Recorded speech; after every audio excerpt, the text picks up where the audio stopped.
Amen. Amen.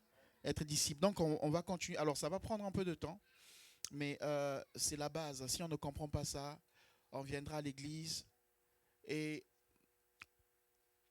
pensons vivre ce que Dieu attend de nous, mais étant complètement à côté. Amen. Hein? Étant complètement à côté. Je ne sais pas si... ok. Donc, être disciple. Dimanche dernier, nous avons vu, je vais juste rappeler rapidement ce qu'on a vu dimanche dernier. L'objet principal dimanche dernier, c'était, je ne sais pas si vous avez compris un tout petit peu l'objet de ce qu'on a partagé dimanche. Qu'est-ce qu'on a démontré dimanche dernier? On est plus dans des temps d'enseignement que de prédication. D'accord? Donc on peut échanger. Est-ce que quelqu'un se souvient vraiment l'objet sur quoi on a insisté dimanche dernier? Tout...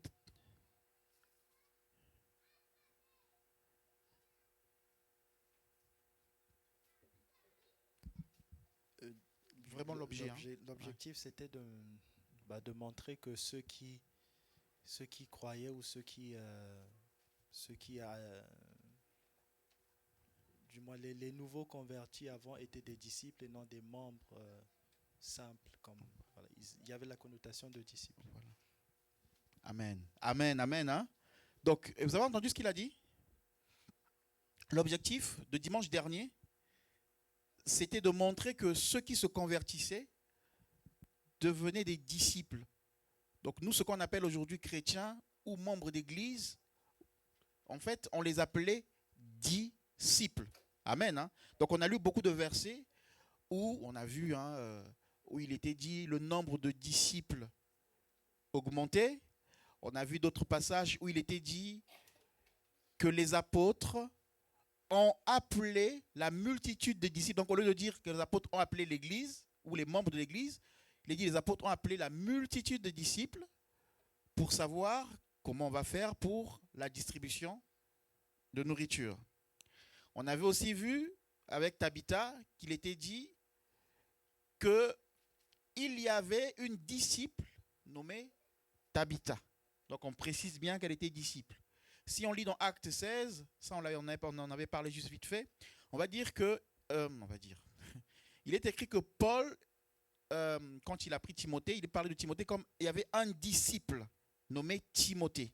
Voyez? Donc, à l'époque, les gens qui se convertissaient étaient disciples. Et on avait défini, c'est quoi un disciple? Vous vous souvenez? On avait beaucoup de définitions, on avait parlé de rigueur, celui qui apprend auprès d'un maître, celui qui suit une doctrine, ok?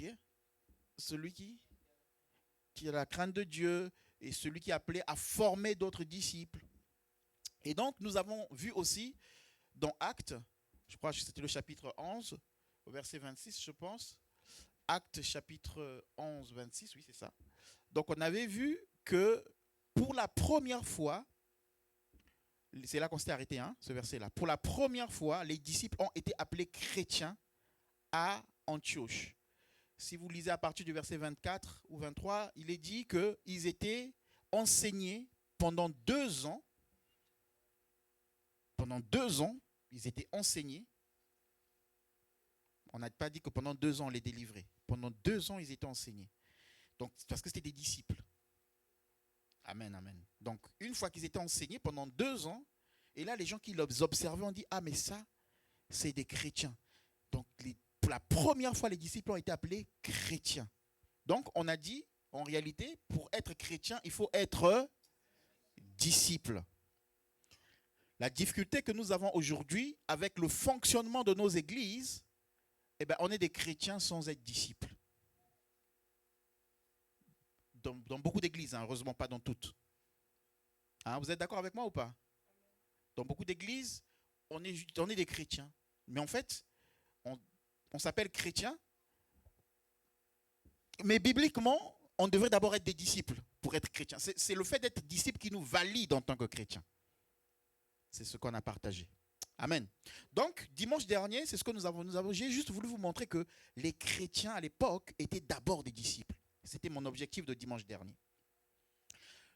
L'objectif d'aujourd'hui, je vais commencer, mais on va peut-être pas le finir ce que je vais partager, c'est de montrer que le disciple, on en avait déjà parlé, a un faiseur de disciples, pour ne pas dire un maître, mais je veux le dire à un maître. Amen, hein? À un maître. Parce qu'on est dans une société où on modifie un peu les choses, c'est-à-dire pour les rendre un peu agréables. Ou pour ne pas, c'est-à-dire que surtout la société française veut arranger les mots pour que on n'appelle pas ça, comment dire, manipulation, si je peux le dire comme ça, qu'on ne marche pas sur les gens ou qu'on les voyait. Donc, du coup, en France, il faut des fois trouver des mots qui essayent d'arranger pour qu'on ne dise pas que c'est une secte. Voilà. Alors que nous devons rester dans la parole. Alléluia. OK? Et donc, ce matin, j'aimerais vraiment nous montrer que Dieu a toujours fonctionné comme ça, c'est-à-dire que transmission. Il y a un maître et il y a un élève et l'élève va transmettre. Dimanche dernier, j'ai parlé un tout petit peu d'Adam et Ève et j'ai pris l'exemple de Caïn et Abel. Caïn et Abel étaient tous deux nés d'Adam et de Ève. Mais si on regarde leur vie, on peut comprendre que qui était disciple parmi Caïn et Abel? Ben, c'est Abel qui était disciple. Pourquoi? Parce que la Bible ne nous mentionne pas que Abel a appris à faire des sacrifices. Mais pourtant, il a sacrifié un animal pour donner un parfum à Dieu selon son cœur. Et il a appris ça d'où? Il a appris ça de son père. Il a appris ça de Adam, puisque Adam a vu un animal être sacrifié pour le pardon de ses péchés. Donc Adam a compris que pour s'approcher de Dieu, maintenant il faut qu'il y ait un sacrifice à cause du péché. Et donc il a communiqué ça à Adam et à Caïn et Abel. Mais Abel ne s'est pas positionné comme disciple, n'étant pas à l'école de son papa. Il y a papa qui me suit. D'accord. Donc Caïn, amen. Vous me suivez ou pas? Caïn ne s'est pas positionné comme disciple. Les deux étaient dans la même école, dans la même maison. Mais Abel, lui, il s'est positionné comme disciple, il a appris. Et plus tard, ça a payé. Vous savez, aujourd'hui, si je n'écoute pas les parents, c'est plus tard les conséquences. La Bible dit, dans Genèse chapitre 4, Caïn devint cultivateur et Abel devint quoi? Berger. Ça veut dire que les deux ne l'étaient pas au départ. Mais les deux ont fait le choix, soit d'écouter, de se positionner en tant que disciple, et l'autre a fait le choix de ne pas se positionner en tant que disciple auprès de son père. Et plus tard, le jour du culte, ça a eu une répercussion sur leur vie. Les premiers formateurs de disciples, ce sont les parents. Amen, amen, amen, amen. Vous êtes des formateurs. Les autres enfants sont vos disciples. Nos enfants sont nos disciples dans la maison. Et les enfants doivent savoir que les premiers formateurs, les premiers éducateurs, ce sont leurs parents qui sont dans leur maison. Amen, amen, amen. Et si on n'écoute pas ce que les parents disent, aujourd'hui, on ne va pas voir les conséquences. Aujourd'hui, tout va bien se passer, il n'y a pas de souci. Je joue, je fais ce que je veux, mais je n'écoute pas. Mais un jour, on va se retrouver dans la situation de Caïn. On va dire, oh, mais... Et puis on se met en colère. Oui, mais parce que je n'avais pas écouté les parents. C'est la même chose des fois dans l'église. Alors, je ne vais pas dire le pasteur, mais je vais dire, le Seigneur va parler par le pasteur, par un frère, par une sœur, comme il a parlé là tout à l'heure, par notre sœur. Si je n'écoute pas aujourd'hui, les conséquences, ça ne va pas être aujourd'hui. C'est tout doucement, je deviens. Pas cultivateur, mais je deviens peut-être, c'est ce que vous voulez. Et puis un jour, boum, conséquence. Mais Dieu avait parlé. Amen, amen, amen. Ok. Donc Dieu a toujours voulu qu'il y ait des disciples et des faiseurs de disciples. C'est quelques versets qu'on va voir pour nous montrer ça. Donc j'ai parlé des parents et on va voir que dans la vie d'Abraham, on avait qui? Isaac et... Non, dans la vie d'Abraham, on avait Isaac et... C'est Isaac, non? Le fils d'Abraham. Isaac et... Bon, c'est normal. C'est normal. Parce Ismaël. Parce qu'on n'en parle pas souvent, il n'y a pas de souci. Amen, amen, amen, amen. Ah, est-ce que vous êtes avec moi? Non, attendez. Donnez-moi amen, sinon je ne continue pas. Isaac et Joseph. Isaac et Joseph, c'est un peu ça, mais on va venir là-dessus, puisque c'est la même lignée. Amen, amen. Oh, mais donnez-moi amen, non? Oh. L'école est devenue dure. Non, mais ça c'est normal. Hein. Quand c'est un enseignement, c'est vraiment, même à l'école, c'est pas facile. Ok. Donc, on a vu avec aussi Isaac. Isaac avait 2 enfants. C'était qui? Jacob et Ésaü. Donc, Isaac, on va dire, était le faiseur de disciples des 2. Mais comme on a dit tout à l'heure avec Caïn et Abel, c'est pareil. Jacob et Ésaü, les 2 ont fait des choix différents. Ils étaient dans la même maison, ils ont reçu la même parole, la même éducation, mais il y a un qui a obéi, qui a désiré les choses de Dieu, c'est Ésaü, même s'il a désiré avec des erreurs, mais il a désiré, il a chéri les choses de Dieu. Et puis il y avait à côté Ésaü, lui qui a carrément refoulé les choses du Seigneur. Moi j'ai dit qui? Ah, il faut bien dormir des fois. Hein?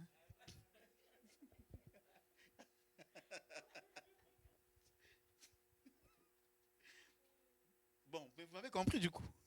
Amen. Hein? Ok, bon, des fois je fais exprès comme ça, je vois si vous suivez.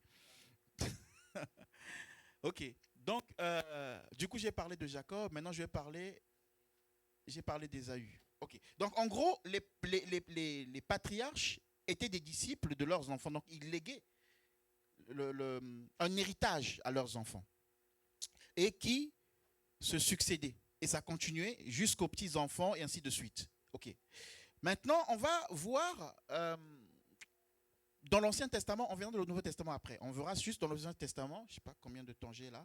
Je sais pas. Dans l'Ancien Testament, on va voir Exode chapitre 31. Vous notez d'abord les versets parce que je vais les survoler, vous les lirez plus tard. Vous les notez juste.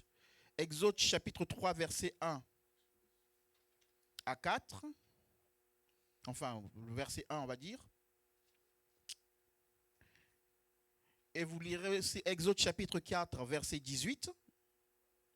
Donc ici, je vous donne le titre, vous notez, c'est Moïse, disciple de Jéthro.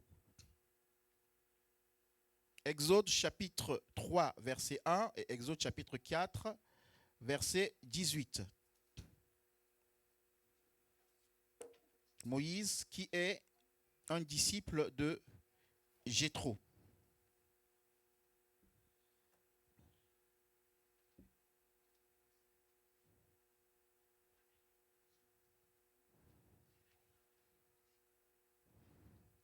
Ok? Donc si vous lisez, il est dit, Moïse faisait paître le troupeau de Jéthro, son beau-père, sacrificateur de Madian. Il mena le troupeau derrière le désert et vint à la montagne de Dieu à Horeb. Jéthro était un sacrificateur qui a formé Moïse dans la sacrificature. Moïse est passé par plusieurs écoles. Il est passé par l'école d'Égypte. Vous savez, il a vécu, il a grandi en Égypte. Dieu l'a formé là-bas. Et c'est grâce à ça aussi qu'il a pu écrire les livres de la loi parce qu'il a pris l'écriture en Égypte. Mais comme Dieu savait qu'il devait être sacrificateur aussi et qu'il devait amener le peuple dans le désert, Dieu l'a amené auprès de Jéthro, un sacrificateur. Donc, Moïse a été à l'école de Jéthro où il a appris comment tuer un animal. Parce que quand Dieu va écrire la loi, il va dire on lève le lobe, on lève ceci. Bah, ça, il faut apprendre. Donc, Dieu l'a placé auprès de Jéthro pour apprendre. Mais peut-être que Moïse ne connaissait pas le plan de Dieu quand il était auprès de Jéthro. Il lui croyait juste qu'il était en train de travailler auprès de Jéthro, mais Dieu était en train de le former. Comme moi à l'époque, je l'ai témoigné dimanche dernier, je croyais que j'étais juste en train de travailler auprès du pasteur à l'époque quand je branchais les câbles, mais Dieu me préparait pour un entretien qui allait arriver peut-être 20 ans après. Amen, amen, amen. Ok? Donc, et l'autre passage que je vous ai donné, c'est le 4, verset 18. Regardez ce qu'il est dit. Il est dit, Moïse s'en alla et de retour auprès de Jéthro, son beau-père, il lui dit, laisse-moi, je te prie, aller rejoindre mes frères qui sont en Égypte, afin que je voie s'ils sont encore vivants. Jéthro dit à Moïse, va en paix. Donc, Moïse, suivez bien, avait pour faiseur de disciples, je vais dire ça comme ça, dans le sens de la sacrificature, Jéthro. Mais les deux avaient une attitude qui les aidait à vivre cette relation. Parce que ce n'est pas le tout d'être disciple ou d'être faiseur de disciples. Si je suis un faiseur de disciples, je dois avoir une attitude envers le disciple qui fait que le disciple ait envie de grandir et d'avancer. Une attitude de respect, d'amour, de dignité et de projection pour qu'un jour il devienne plus que moi. Mais le disciple aussi doit avoir une attitude d'envie, d'humilité, avec un esprit qui est prêt à apprendre, de soif, de zèle. Amen, amen, amen, amen. OK? Et donc, et de respect. Donc, qu'est-ce qui se passe? Moïse, pendant qu'il faisait paître le troupeau, Dieu vient le visiter pour l'envoyer où? En Égypte. Quand il a fini de discuter avec Dieu, il a vu le buisson ardent. Souvenez-vous, hein? On ne lit pas, vous connaissez l'histoire. Il voit le buisson ardent, il voit Dieu qui apparaît, Dieu qui lui parle. Et Dieu lui dit, vas-y en Égypte.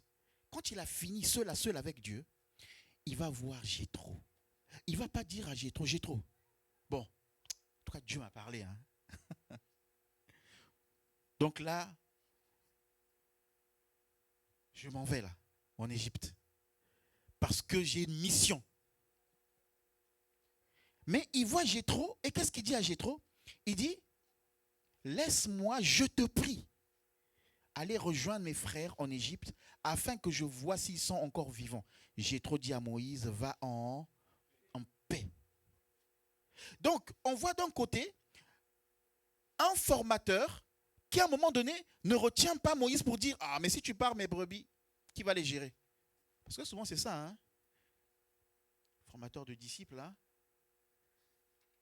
Quand tu as quelqu'un qui joue bien à la basse, la personne te dit, bon, moi je vais me marier, donc pasteur, Dieu m'appelle à aller à Rouen, ou à aller à Cherbourg, ou à Bayeux, à m'installer là-bas. Je dis, oh, mais attends, mais si tu pars, toi, mais non, il y a l'œuvre ici. Amen, amen, amen. Jéthro n'a pas fonctionné comme ça. Il sait que à un moment donné, il faut que je laisse partir. Ça, c'est l'attitude que doit avoir aussi un formateur de disciples. Mais d'un autre côté, on voit aussi Moïse qui vient voir Jéthro, et malgré le fait que Dieu lui ait parlé, il ne vient pas dire, bon, oh, est-ce que toi, Dieu t'a déjà parlé, Jéthro? Hein? C'est toi qui m'enseignes. Mais là, Dieu lui-même m'enseignait. Un verset qui dit, le Saint-Esprit lui-même vous enseignera. Vous n'avez pas besoin qu'on vous enseigne. L'onction vous enseignera. Donc, Jéthro, l'onction m'a enseigné. Bon, moi, je dois partir. Non, il vient voir, malgré qu'il ait reçu l'ordre de Dieu qui est au-dessus de Jéthro, il vient dire à Jéthro, je te prie, laisse-moi partir. C'est-à-dire que c'est ce respect-là, mutuellement, chacun de l'autre, chacun joue sa part. C'est ça qui fait que la relation entre le disciple et le faiseur de disciple se passe bien et qu'on grandit ensemble et qu'on avance. Amen, amen, amen. Amen. Hein? Donc ça, c'est la première chose qu'on voit avec Jéthro. Et dans Exode chapitre 18, versets 9 à 12, Exode chapitre 18,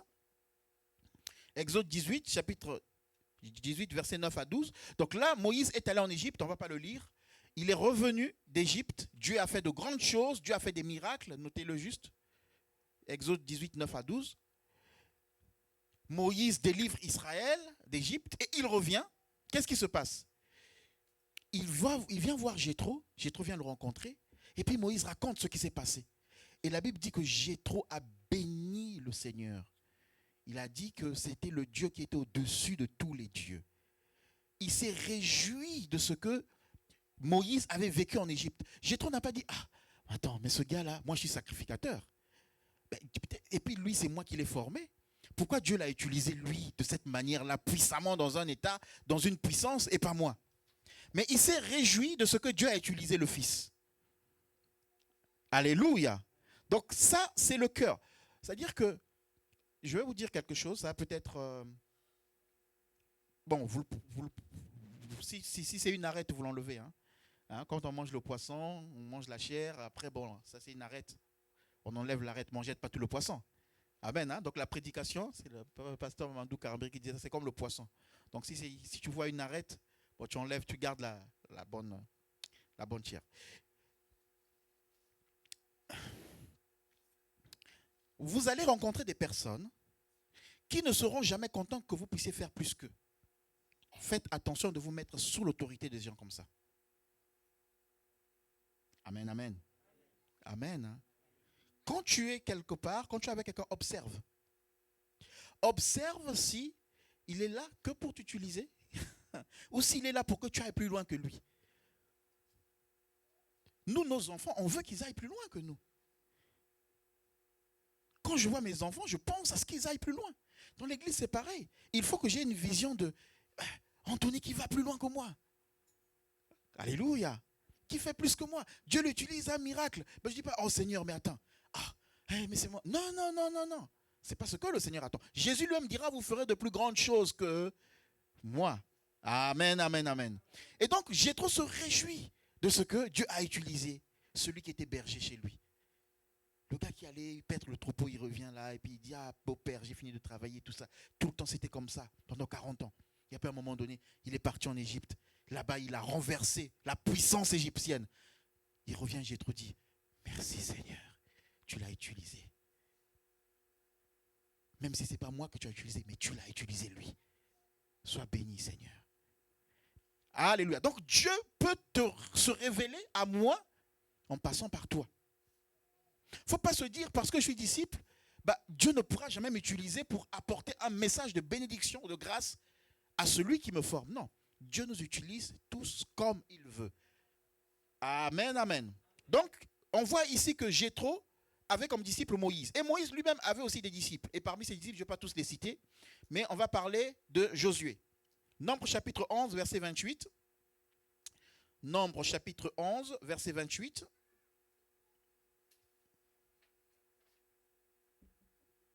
Nombre chapitre 11, verset 28.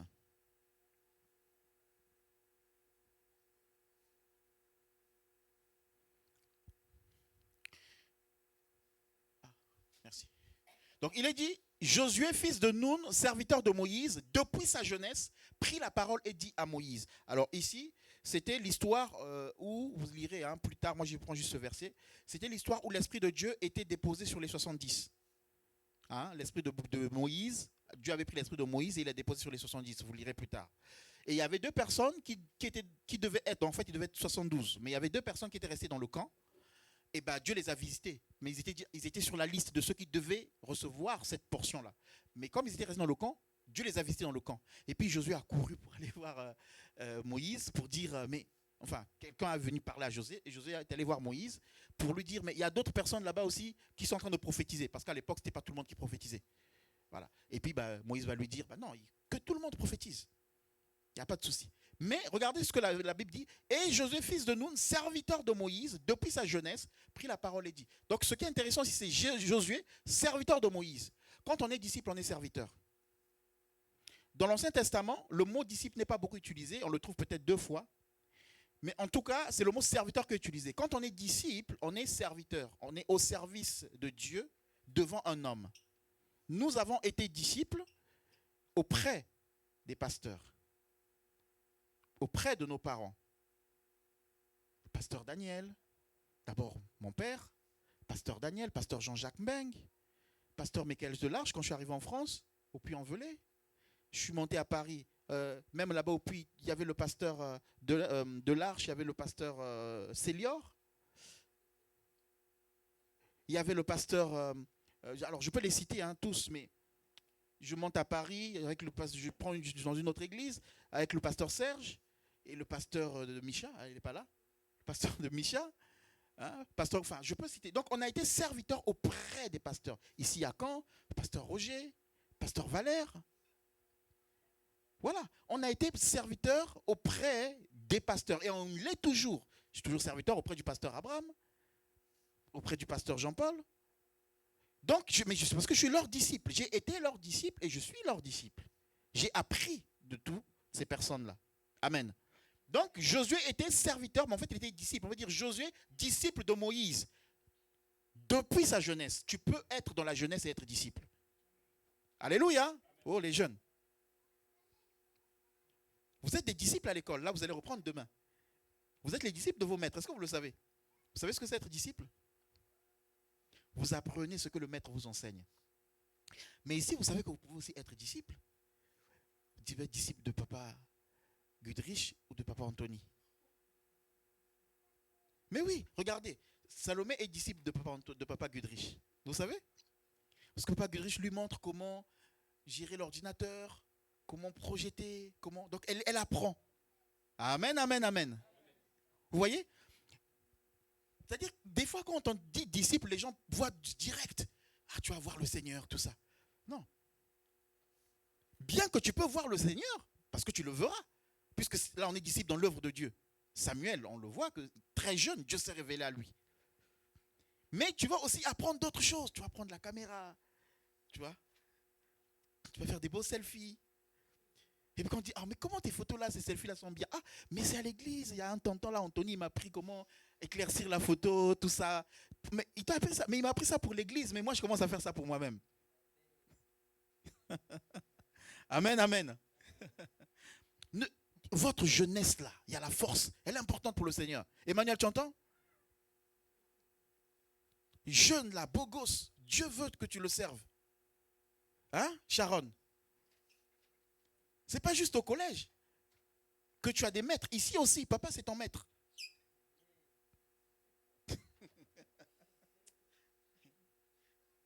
Bon, en tout cas, on va passer. Donc, Josué servait dès sa jeunesse. Apprenons à nos enfants à servir dès leur jeunesse. Alléluia. Montrons-leur le chemin. Quand ils seront grands, ils s'en souviendront. Ok, on va passer. Je vais gagner du temps. Donc, Josué était disciple de Moïse. On va lire Exode chapitre 24, verset 13. Regardez ce qu'il est dit. Exode chapitre 24, verset 13. Oula. Je m'arrêterai... je m'arrêterai à 17. Exode chapitre... On va juste le lire rapidement. Exode chapitre... Vas-y, si tu peux l'afficher.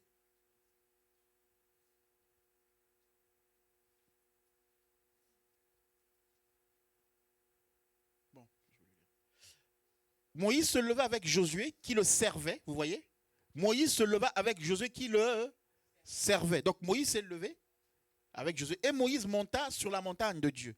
Donc Josué était au service de Moïse. Et quand Moïse devait monter sur la montagne, eh bien, ils sont montés avec Josué. Donc il appelle le disciple, il dit, allons prier.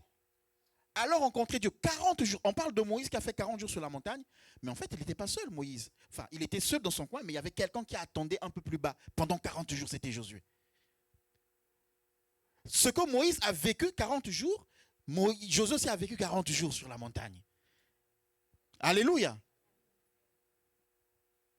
Donc, le disciple, c'est quelqu'un, des fois, on peut dire, tiens, viens, monte avec moi. Moi, je vais prendre une retraite d'un jour. Tiens, viens avec moi, on va prier. Je vais avoir un temps de prière ce soir. Est-ce que tu peux te connecter avec moi? Nous allons prier. C'est là. Le faiseur de disciples est appelé à faire monter, à monter avec le disciple. Josué servait Moïse. Je l'ai dit que quand on est disciple, on sert Dieu auprès d'un homme. Et je le répète, que j'ai servi Dieu et je continue à servir Dieu auprès des hommes. Exode 33, verset 11.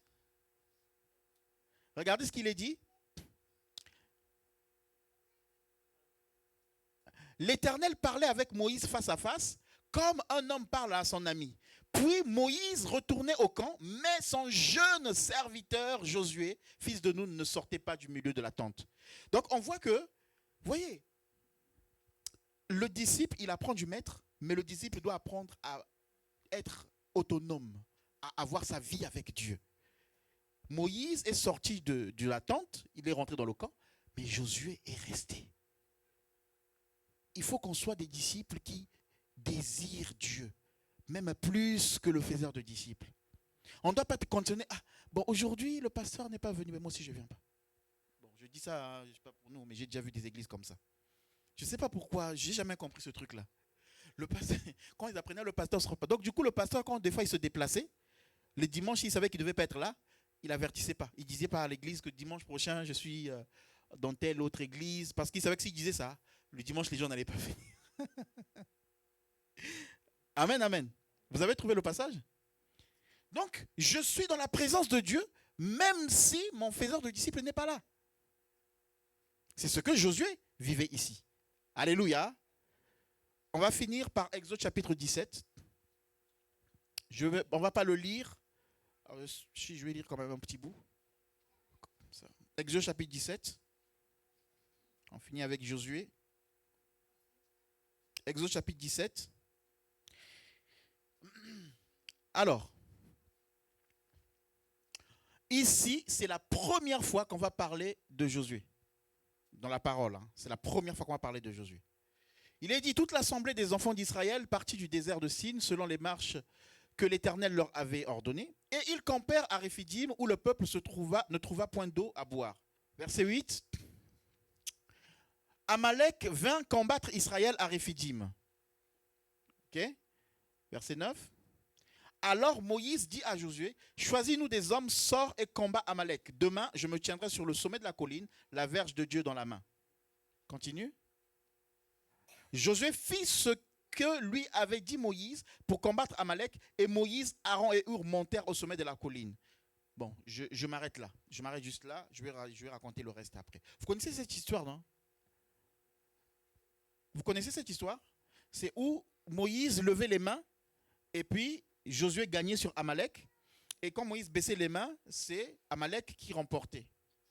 Regardez, c'est la première fois qu'on parle de Josué. Mais on a vu tout à l'heure que Josué était dès sa jeunesse. Donc ça n'a pas commencé ici. Mais avant, on n'en parlait pas. Dès sa jeunesse, il était avec Moïse. Mais la première fois que Moïse le fait intervenir, c'est ici. Il y a une guerre, on vient les attaquer. Moïse dit à Josué, toi, va, tu vas combattre. Moi, je vais être sur la montagne, je vais prier. C'est-à-dire que les deux se sont fait confiance mutuellement et se sont donné leur vie mutuellement. Pourquoi? Parce que si Moïse baisse les mains, Josué peut être tué. Donc, c'est-à-dire que Josué fait confiance à Moïse pour dire que je vais, mais je m'appuie, je compte sur Moïse. Moïse aussi sait que si Josué est là-bas, il ne combat pas, les Amalécites vont monter jusqu'à lui. Donc, dans la relation de disciples et de faiseurs de disciples, on se livre nos vies en réalité. C'est dans les deux sens. C'est-à-dire que le faiseur de disciples donne sa vie, il donne son temps, il donne son énergie, il donne la confiance aux disciples. Mais le disciple aussi donne la confiance, il donne de son temps, il donne de tout ce qu'il a au faiseur de disciples. Là, dans cette histoire, il y a aussi quoi? La confiance. Il doit régner une confiance. C'est-à-dire que Moïse a fait confiance. Il n'a pas dit, bon, ce gars-là n'a jamais combattu. Je vais vraiment compter sur lui. Non, il lui a fait confiance. Il a dit, va combattre Amalek. Alléluia. Et Josué, qui n'avait jamais combattu, a fait confiance dans la parole de Moïse. C'est-à-dire que le gars ne dit pas, mais Moïse, j'ai jamais combattu. Il se lève et il va combattre sur la parole de Moïse. C'est-à-dire que dans la formation de disciples, il y a des choses qu'on vous dira que vous n'avez jamais faites. Mais si le formateur ou le pasteur ou ton faiseur de disciples, parce qu'il n'y a pas que moi, toi aussi tu appelles être faiseur de disciples, te dit de faire quelque chose, c'est qu'il croit que tu peux le faire. Alléluia. Hier, j'étais en train de tendre la pelouse. Je disais à Malcolm d'enlever quelque chose là. Il avait peur. Il a régné. Non, mais prends. Vas-y, Malcolm, vas-y. Finalement, il a pu enlever. Il était déposé là où il fallait déposer. Donc, il était capable. Moi, je le voyais être capable. Mais lui, il fallait qu'il obéisse, qu'il se dépasse pour voir qu'il était capable. Amen, amen, amen. On va s'arrêter là. Est-ce que c'est clair ce qu'on a partagé? Il y a encore d'autres exemples qu'on verra plus tard. Vous allez déjà réfléchir dessus. Élisée avec ses disciples. Samuel avec Élie. Vous allez réfléchir là-dessus. Et puis on continuera. Amen. Donc, tu ne peux pas être disciple si tu n'es pas au service de Dieu devant quelqu'un.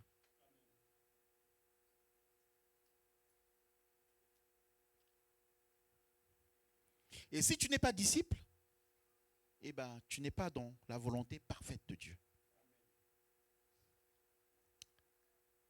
Que Dieu nous bénisse.